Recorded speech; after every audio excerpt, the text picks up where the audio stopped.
Hello. Uh, a rather somber subject today, but one I think that is pretty important in businesses all around the country at the moment. What's the hardest thing you have to do in business? Well, if you're like me, it's letting go of team members. I'm not using letting go euphemistically. By distinction, I have no problem getting rid of people who are not adding value. Invariably, both parties are better off when that happens. But what we're talking about here is when your business is not in a position to maintain the existing headcount. I know that there is a lot of this happening throughout the country right now, and good, noble employers are doing it tough. The first thing you have to remember is that the implications for your people who may lose their jobs are at least as significant as they are for you. I was just talking to a chap this morning who has lost his job, and by next month he'll probably be having to sell his house and get rid of his beloved dog breeding hobby or side hustle. The change this will bring to his family is immense. So here you are at the point of realizing that you need to either trim costs or take an axe to them, or anywhere in between. Don't make any assumptions about how individuals will take the news that change is coming. People you may have thought would be terrified at the prospect may see it as a good time to just move on, while others, who you thought would be okay, will be in a bad way. It will be whatever it is, but you have to be prepared to work with what you've got. What you're doing here is a restructure. It sounds like some awful business speak weasel words, but the reality is employment law is a volatile thing because it so often involves high emotion, and you need to use language that is recognised and cannot be misconstrued. A restructure is a process in which you look at the circumstances of your business now as opposed to before and make decisions on how it needs to be reshaped to be viable in the changed environment. You can't just choose people to dismiss in a way you could have once done, and that's probably not a bad thing. This is a consultation in which you have the ultimate right to have the business how you want it, but you have to be able to demonstrate that you've acted in good faith and considered the thoughts of your team. So no putting up a new organisational plan with certain people's names missing. Down that road leads disaster, personal grievances, days in court, and the writing of cheques. Think of this as a period where everyone in the business gets to participate in coming up with the best way forward. I say again, don't make assumptions about people. Their ability to surprise is endless. In my experience, the best approach is to announce to the team that economic conditions make it necessary to look at how the business is operating and that change is going to be necessary to ensure survival. It pays to be as honest as you're able to be here. If you're permitted or feel okay about it, tell the team how big the hole you're in, then do it. You have to remember that there tends to be a default assumption in businesses by their workers that you're making a truckload of money. This is more prevalent in businesses that have lower skilled teams, but not exclusively. The reason you want to expose the team to the problem is that the more they see it, the more they're able to engage personally in the solution. Let's say that you need to take 200K of expense out of the business because revenues have fallen by $1 million.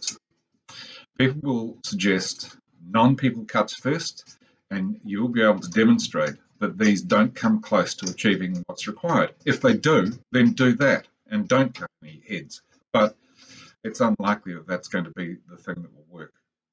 You will propose a new structure that includes the roles that are required for future state, and you will present this side by side with the existing organisational structure. Neither will have names in the boxes. You will present this as your proposed structure, and that it is a discussion document. If you were changing and amalgamating roles rather than just cutting some, you would prepare job descriptions for the new roles so team members can see what they are. If some roles are affected and others not, then you can announce that categorically and reassure the people in those roles that nothing changes for them. What you want to achieve to the greatest degree possible is that people will self-select or self-deselect by matching their skills and capabilities against the roles offered.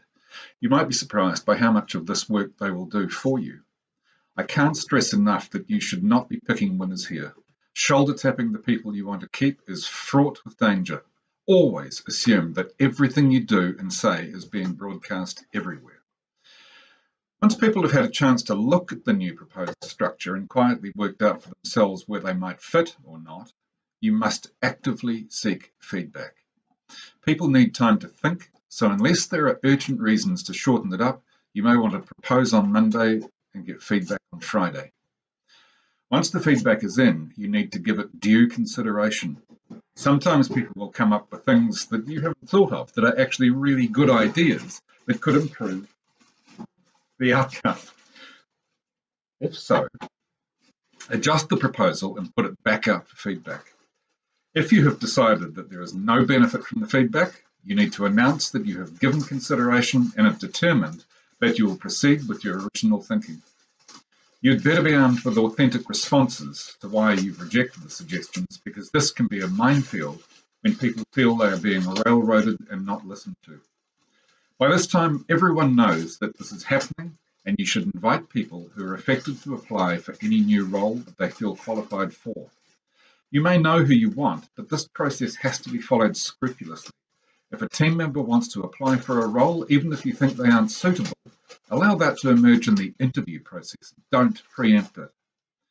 Once all the interviews are complete and decisions made, you need to sit down with each of the people who have not made the cut and let them know that they haven't been successful and their role will terminate in whatever period you've determined is both appropriate for the business and is legal. I often find it useful to offer these people the option to depart sooner and pay them out what they're entitled to. Why? Because disgruntled and disengaged people in a business are toxic and will cost you more than paying them out. Now, how do you need to be as an employer? You need to be your authentic self. If you're a somewhat distant and formal leader, don't try and mock up emotion. If you're like me, you'll probably be feeling everyone's pain right alongside them.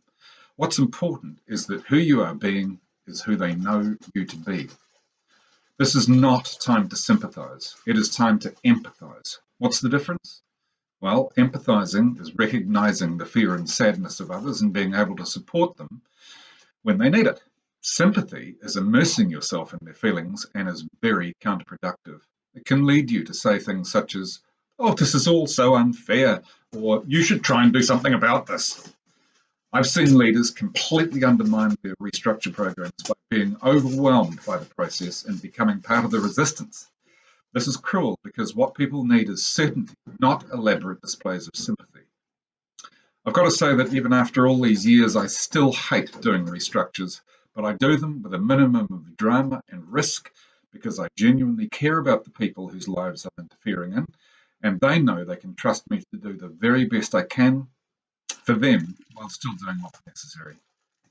Humility helps, and recognizing that it could be you and not them may help to contextualize this for you.